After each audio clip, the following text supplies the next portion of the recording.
నమస్తే. ఇన్నాళ్ళు నన్ను సపోర్ట్ చేస్తూ, ఎంకరేజ్ చేస్తూ మీ ప్రేమని నాకు అందిస్తున్న ప్రతి ఒక్కరికి కృతజ్ఞతలు. అలాగే ఈ వీడియో కూడా ఖచ్చితంగా మీకు ఉపయోగపడుతుంది. లైక్, షేర్ అండ్ సబ్స్క్రైబ్ చేసి మీ సపోర్ట్‌ని నాకు అందించండి. అలాగే ఈ వీడియో పట్ల మీకున్న అభిప్రాయాన్ని కామెంట్ సెక్షన్‌లో కామెంట్ చేసి తెలియజేయండి. ఇప్పుడు వీడియోని చూద్దాం. ఓం శ్రీ గణేశాయ నమః. ఓం శ్రీ విష్ణురూపాయ నమః శివాయ. నమస్కారం అండి. 2024 జూలై మాసంలో ద్వాదశ రాశి వాళ్ళ మాస ఫలితాలు ఎలా ఉందో తెలుసుకుందాం. దానికన్నా ముందు ఈ ఒక మాసంలో అంటే 2024 జూలై మాసంలో గ్రహ సంచారం ఎలా ఉందో తెలుసుకుందాం. అంటే ఏ గ్రహాలు ఏ రాశిలో సంచారం చేస్తున్నారు అని తెలుసుకుందాం. ముఖ్యంగా రాహు మీనరాశిలో సంచారం, కేతు కన్యా రాశిలో సంచారం, శని భగవాన్ కుంభంలో సంచారం అయితే ఈ ఒక మాసం నుంచి వక్రించి సంచారం ప్రారంభం చేస్తున్నారు. గురువు గారు వృషభంలో సంచారం. ఇక కుజుడు జూలై 12వ తేదీ వరకు మేషరాశిలో సంచారం, తదుపరి వృషభ రాశిలో సంచారం. సూర్యుడు జూలై 16వ తేదీ వరకు మిథున రాశిలో సంచారం, తదుపరి కర్కాటక రాశిలో సంచారం. శుక్రుడు జూలై 7వ తేదీ వరకు మిథునంలో, తదుపరి కర్కాటక రాశిలో సంచారం. ఇక్కడ శుక్రుడు ఈ యొక్క జూలై 11వ తేదీ తర్వాత అస్తంగత త్యాగం చేస్తున్నాడు. అంటే ఉదయిస్తున్నాడు అని అర్థం. ఇన్ని రోజులు మౌఢ్యమి జరిగింది, శుక్ర మౌఢ్యమి. సో ఇక మీద ఉదయిస్తున్నాడని చెప్పుకోవచ్చు. సో శుక్రుడు అస్తంగతం అంటే శుక్రమౌఢ్యమి జరిగేటప్పుడు, గురుమౌఢ్యమి జరిగేటప్పుడు శుభకార్యాలని చేసుకోరాదు. అందులోన పెళ్లి కావచ్చు, గృహ ప్రవేశం కావచ్చు, ఇలా శుభకార్యాలకి నిషిద్ధమనే చెప్పుకోవచ్చు. ఎందుకంటే వీళ్ళిద్దరు ప్రముఖులు శుభకార్యాలకి, పెళ్లి విషయంలో, ఒక ఇంటికి సంబంధించిన విషయంలో వీళ్ళిద్దరూ ప్రముఖంగా పాత్ర వహిస్తారని చెప్పుకోవచ్చు. సో ఈ ఒక మాసం జూలై 11వ తేదీ తర్వాత శుక్రుడు ఉదయిస్తున్నాడు. బుధుడు జూలై 18వ తేదీ వరకు కర్కాటక రాశిలో సంచారం, తదుపరి సింహ రాశిలో సంచారం. ఈ ఒక గ్రహ సంచారరీత్యా ద్వాదశ రాశి వాళ్ళకి ఎలా ఉందో తెలుసుకుందాం. ముఖ్యంగా ప్రేక్షకులకి ఒక మాట చెప్పాలనుకుంటున్నాను. ఇక్కడ ప్రతి ఒక్క వ్యక్తికి కూడా, ప్రతి ఒక్క జీవికి కూడా తన ఒక్క కర్మ నుంచి, అంటే తన ఒక కర్మ ద్వారా వచ్చే ఫలితాలు. ఇక్కడ వాళ్ళు పుట్టినప్పుడు వాళ్ళు పుట్టిన డేట్ ఆఫ్ బర్త్, టైమింగ్స్ ప్రకారము ఇక్కడ ముఖ్యంగా వాళ్ళ జన్మ జాతకంలో ఏ గ్రహ దోషాలు ఉన్నాయి, ఏ ఇబ్బందులు పడుతున్నారు, అంటే కర్మానుసారంగా వాళ్ళు చేసిన కర్మానుసారంగా ఈ ఒక జన్మలో సో సుఖమా దుఃఖమా అని నిర్ణయించేది జాతకం. ఇలాంటి జాతక చక్రంలో గ్రహ దశాలు అనేది చాలా ఇంపార్టెంట్ అండి. గ్రహ దశాలు అనేది చాలా ప్రముఖమైన పాత్ర వహిస్తుంది. ఇప్పుడు చూడండి, ఒక దశాభుక్తిలో అంటే ఇప్పుడు చంద్రమహాదశ శని భుక్తి, చంద్రమహాదశ బుధ భుక్తి, చంద్రమహాదశ కుజ భుక్తి, ఇలా దశాభుక్తులు వచ్చినప్పుడు, ఒక దశాభుక్తులు వచ్చినప్పుడు, ఒక భుక్తి వచ్చినప్పుడు చాలా ఇబ్బంది లేకుండా ఉంటుంది. లైఫ్ అనేది చాలా బాగా వెళ్తూ ఉంటుంది. ఒక భుక్తి వచ్చినప్పుడు చాలా ఇబ్బందులు పడాల్సి ఉంటుంది.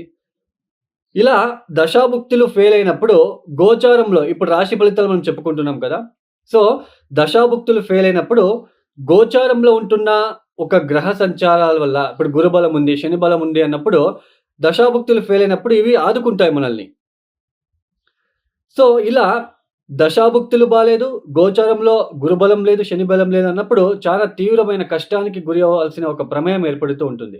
సమాజంలో అపకీర్తి కావచ్చు, మ్యారేజ్ విషయంలో అంటే పెళ్లి జీవితంలో ఇబ్బందులు కావచ్చు, కుటుంబ వ్యక్తులతో తగాదాలు కావచ్చు, అన్నదమ్ముల మధ్య తగాదాలు కావచ్చు, ఇలా ఒక దశాభుక్తులకి తగ్గట్టుగా కొన్ని పరిహారాలు వస్తాయండి. మనమే స్వయంగా మనమే చేసుకోవాల్సిన ఒక చిన్న పరిహారాలు వస్తాయి. చాలా ఉన్నాయి, దశాభుక్తికి తగ్గట్టు ఉన్నాయి. మనం ఏదో ఒకసారి ఒక టెంపుల్‌కి వెళ్ళో, ఒక హోమం చేపించగానే మన కర్మ తగ్గింది అని అనుకుంటే అది తప్పు అండి. ఇప్పుడు ఒక దశాభుక్తి జరుగుతుంది. ఆ దశాభుక్తి పీరియడ్ ఒక సంవత్సరం పాటు ఉంది అనుకుందాం. ఆ దశాభుక్తి బాలేదు అంటే ఆ సంవత్సరం పాటు మీరు ఆ పూజలు, పరిహారాలు చేసుకుంటూ వెళ్ళాలి. సో చాలామంది చెప్తూ ఉంటారు, సో నేను ఆల్రెడీ ఆ పూజలు చేశాను, ఈ పూజలు చేపించాను, వాళ్ళ దగ్గరికి వెళ్ళాను, వాళ్ళ దగ్గరికి చేపించానని. బట్ మాకు తగ్గలేదు. అంటే కొన్ని మీ జాతకంలో కొన్ని గ్రహాలు ఏ స్థానాల్లో ఉన్నాయి, ఏ రాశిలో ఉన్నాయి. ఆ రాశికి తగ్గట్టు మనం పరిహారాలు చేసుకుంటే మాత్రం అది రిలీఫ్ వస్తుంది. ఇక వృషభ రాశి. ఈ వృషభ రాశి వాళ్ళకి ముఖ్యంగా ఈ ఒక మాసంలో లాభస్థానంలో ఉంటున్న రాహువు, తర్వాత ముఖ్యంగా ఈ ఒక బుధ, శుక్రులు, తర్వాత జూలై 16వ తేదీ తర్వాత రవి భగవానుడు. ఈ ఒక 4 గ్రహాల ఒక తాలూకా శుభ ఫలితాలని అందుకుంటున్నారు. అయితే ఇక్కడ వృషభ రాశి వాళ్ళకి ఇక్కడ స్టార్టింగ్‌లో అంటే ఈ ఒక మాసం ప్రారంభమైన ఒక సమయంలో కుటుంబంలో ఏదో తెలియని ఒక ఇబ్బందులు లాంటివి కనిపించడానికి అవకాశాలుంటాయి. తర్వాత కుటుంబంలో ఏదైనా బ్యాడ్ న్యూస్ వినడానికి కూడా ఇక్కడ అవకాశాలు కనిపిస్తున్నాయని చెప్పుకోవచ్చు. ఆర్థికపరమైన విషయాలలో కాస్త ఇబ్బందిగా మారే అవకాశాలుంటుంది. వేళకు సరైన అంటే భోజనం చేసుకోలేకపోవడం లాంటిది, తర్వాత వేళకు నిద్ర, ఆహారాలు లేకపోవడం లాంటిది, వృథా ప్రయాణాలు చేయడం లాంటిది. తర్వాత ఇక్కడ ముఖ్యంగా ఏంటి అంటే, ఈ ఒక కుటుంబం కుటుంబం విషయంలోనే ఎక్కువ బాధలు కనిపించడానికి అవకాశాలుంటాయి. తర్వాత మిమ్మల్ని కొంతమంది గుర్తించినట్లే గుర్తించి మళ్ళా మిమ్మల్ని ఇబ్బంది పెట్టడము. అంటే మీ మీద ఏదో ఒక ఆరోపణ లాంటిది, మీరిలా ఉండాలి, ఇలా ఉండాలని అడ్వైస్ ఇవ్వడం లాంటిది కూడా ఈ యొక్క మాసంలో కనిపించడానికి అవకాశం ఉంటుంది. అయితే ఈ వృషభ రాశి వాళ్ళకి జూలై 16వ తేదీ తర్వాత అయితే ఖచ్చితంగా చాలా మంచి ఫలితాలు రాబోతున్నాయి. ఈ యొక్క వృషభ రాశి వాళ్ళకి, ఉద్యోగం లేని వాళ్ళకి మొదటిగా ఉద్యోగం లభించే ఆస్కారాలు ఎక్కువగా కనిపిస్తున్నాయని చెప్పుకోవచ్చు. తర్వాత ఇక్కడ భార్యాభర్తల మధ్య కూడా కొన్ని అనుకోని తగాదాలు, అంటే ఎవరో ఒకరు మూడో వ్యక్తి ద్వారా కొన్ని ఇబ్బందులు వచ్చే సూచనలు కూడా. ఎందుకంటే జన్మరాశికొచ్చేస్తారు కుజుడు. తర్వాత అష్టమాధిపతి, సప్తమాధిపతి, వ్యయాధిపతి అయిన గురువు మరియు కుజగ్రహాలు ఇద్దరు కూడా జన్మరాశిలో సంచారం అనేది అంత మంచి ఫలితాలిచ్చే ఒక లక్షణాలు ఉండదు. మిమ్మల్ని కాస్త ఇబ్బంది పెట్టడము, మీ మనసుకి గాయపరించడం లాంటిది, స్వతహా కోపం లాంటిది, ఇవన్నీ కూడా ఎక్కువగా కనిపిస్తూ ఉంటుందనే చెప్పుకోవచ్చు. సో, ఎవరి మాట వినకుండా మీ అంతకు మీరు మీ పనులు చేసుకుంటూ వెళ్తే చాలా మంచిది ఈ యొక్క మాసంలో. తర్వాత ఉద్యోగం లేని వాళ్ళకి ఉద్యోగం లభించే అవకాశాలుంటాయి. మీరు ఇక్కడ దశమ స్థానంలో వక్రించారు. శని భగవానుడు వక్రించారు అంటే నవమ స్థానాన్ని చూస్తున్నారు కాబట్టి, మనకి ఈ శని భగవానుడు దశమాధిపతి అయి దశమ స్థానంలో ఉన్నప్పుడు, ఈ యొక్క ఉద్యోగం విషయంలో చాలా ఒత్తిడి ఉంటుంది. ఉద్యోగం లభించకపోవడం లాంటిది.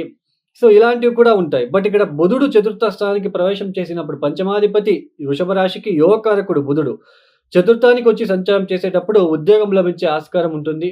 మీ యొక్క తెలివితేటల ద్వారా మీకు చాలా మంచి ఒక ఉద్యోగం లభించే సూచనలు ఎక్కువగా ఉంటాయనే చెప్పుకోవచ్చు.